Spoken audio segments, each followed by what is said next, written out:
Welcome to I Did It for the Story. I'm Amy Saidman, and our mission at Story District is to help people like you become great storytellers. In this podcast, you'll hear some of our favorites, true stories told live from the Story District stage.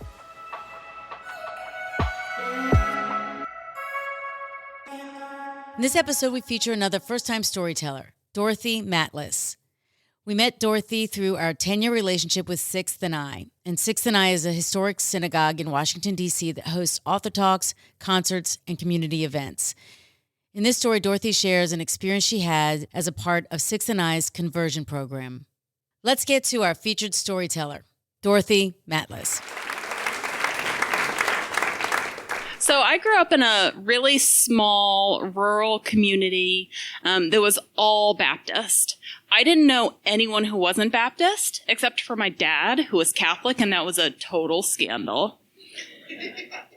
Then in college, I started working at an accounting firm, a public accounting firm in Rockville, and that's where I met for the first time in my life Jews. Lots of Jews. So during those years, I had the opportunity to get to experience a lot more cultural diversity than I was used to. I went to some weddings, some funerals, bar and bat mitzvahs, all kinds of different things that just really broadened my perspective. Where was I? So fast forward to my early 30s, and along comes this nice Jewish boy. And on our second date, I very, very firmly committed, if this goes somewhere, I'll convert. It was about as decided as you might be with a new rug or registering to vote, but like I was doing it, I was really committed if this goes somewhere. So it happened too. And so over the course of time, we started attending programs at our local synagogue, which is Sixth and I, as Amy mentioned. And we went to Shabbat services and different lectures and all these sorts of things. And I was just kind of going with it. Like, this is what I committed to do. And then one day a rabbi gave a talk about holiness. And for whatever reason, everything changed. It was real. It was serious. I was committed to it in a different way than I had planned on initially. Together with my boyfriend at the time, Naftali, we signed up for a class with about 30 other people who were pursuing conversion at the synagogue. There were some couples, some singles. And on the first night of the program, this rabbi comes in and says, "Hey, you guys are going to be best friends by the end of this." And I'm thinking, lady, I'm 32. I have all the friends that I'm going to need. Not looking for new ones, right? Totally nuts. So we go through this year-long period of really intense, deep growth and work. So we talked a lot about what we wrestled with in terms of spirituality, customs, belief systems, how we were raised. You know, and at the same time, I'm sitting there with my soon-to-be fiance and husband as our relationship is growing, you know, in tandem with this class, and we're exploring our spirituality. So that year comes to a close. We got engaged. We got married. I converted. 9 months later, we were in full-on wedded bliss, the happiest I had ever been in my life. You know, everything was just golden. Everything was exactly how I wanted it to be, finally, right? And I was also 6 months pregnant. So my husband and I were so excited. We took a day off of work coming up in April, and we were going to go off to do our baby moon. So we had a meeting with a financial planner set for the morning because we needed to buy life insurance. And then we were going to go buy a couch, and off we go, right? So leading up to this big baby moon weekend, he started to not feel so well. So he went through some random tests that were not conclusive. One doctor said he was anemic, which didn't make sense. But we get to a gastroenterologist who said, "Hey, come into the hospital on Friday and I'll do an endoscopy, colonoscopy, and we'll see if there's anything there." So here I am, 6 months pregnant. I walk into his room. He's coming out of anesthesia. And, if you've never seen someone do that, he was giddy, like laughing uncontrollably, just totally happy.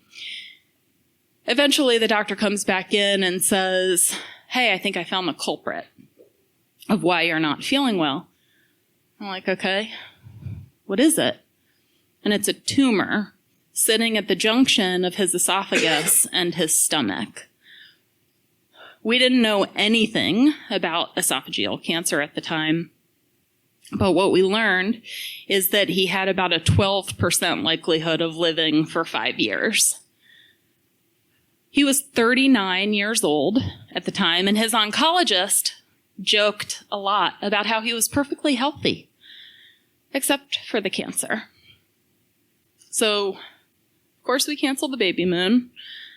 My husband spent a lot of time that weekend just saying how devastated he was that we would definitely not be able to buy life insurance. It's just so much easier to focus on that than, everything else. So over the weekend, we just spent a lot of time reflecting. And then on Monday morning, we each got in our cars and we headed to work.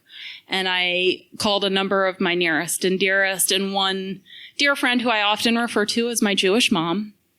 I called her and she said, have you called the rabbi? Why would I do that? I just spent all this time with this woman, but I hadn't thought maybe I should call the rabbi.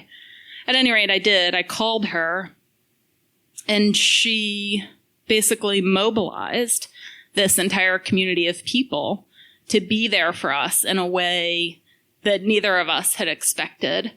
Over the next 13 months between his diagnosis and his eventual death, we, where were we?